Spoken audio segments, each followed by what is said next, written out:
Pak Setiono. Ada beberapa hal yang Ya, ingin kami tanyakan dan juga ingin kami bahas Pak terkait dengan kondisi perkebunan sawit dan juga industri sawit di tanah air. Kita lihat lapangan usaha yang ya, mengalami pertumbuhan signifikan ini adalah pertanian, perkebunan, kehutanan, perikanan begitu ya Pak. Ini sebesar 23,43% kalau dilihat secara quarter to quarter. Khusus untuk perkebunan sawit Pak, Anda melihatnya kepada kesejahteraan petani Pak untuk saat ini sudah sejauh mana Pak? Silahkan. alhamdulillah kita sama-sama tahu ya kalau kelapa sawit ini kontribusinya memang sangat bagus sekali. Apalagi saya sendiri awalnya hanya petani transmigrasi ya, transmigrasi yang didatangkan dari Jawa ke Riau. Alhamdulillah terbukti bahwa sektor kelapa sawit ini memang sangat luar biasa.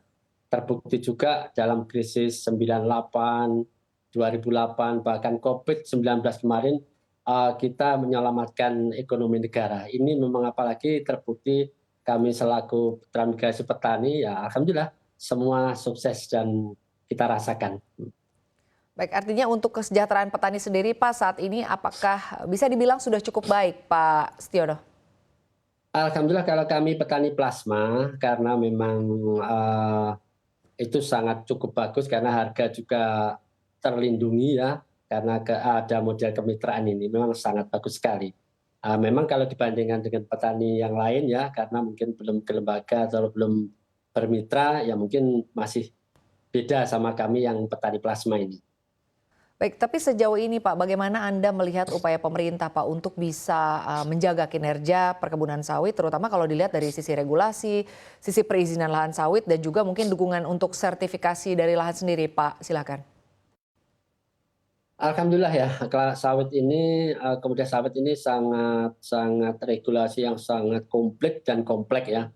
Apalagi dengan tekanan-tekanan kelapa sawit ini oleh negara-negara lain, alhamdulillah sangat serius sekali memperbaiki atau tatanan kelola kelapa sawit ini.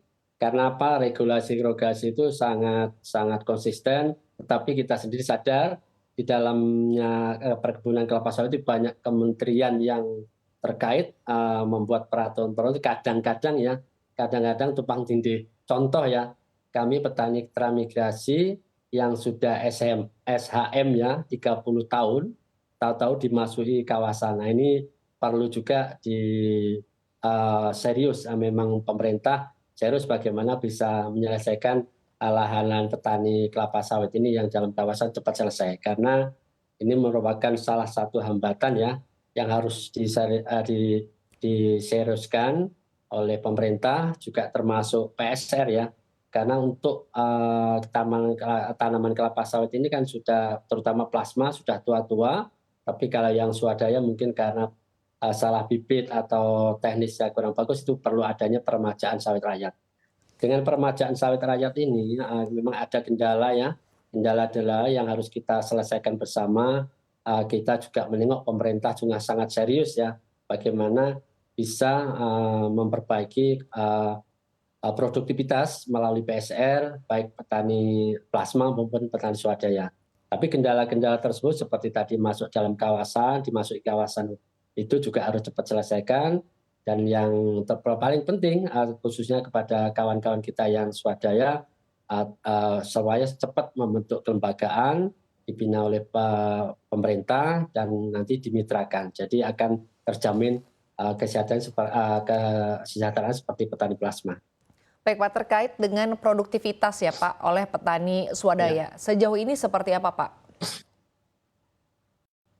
Kami kacamata kami selaku petani plasma ya, kalau petani plasma ini produktivitasnya sudah bahkan bisa melebihi perusahaan loh sebetulnya kalau petani plasma. Tetapi juga kalau petani yang tidak bermitra, tidak punya kelembagaan, karena tidak banyak bimbingan-bimbingan teknis, termasuk pemilihan bibit-bibit kelapa sawit, itu memang kita sarankan supaya membentuk kelembagaan dan bermitra. Nanti akan ada GAP-nya, gerasi praktis itu bisa mendapat bimbingan-bimbingan baik dari perusahaan maupun dari pemerintah yang terkait.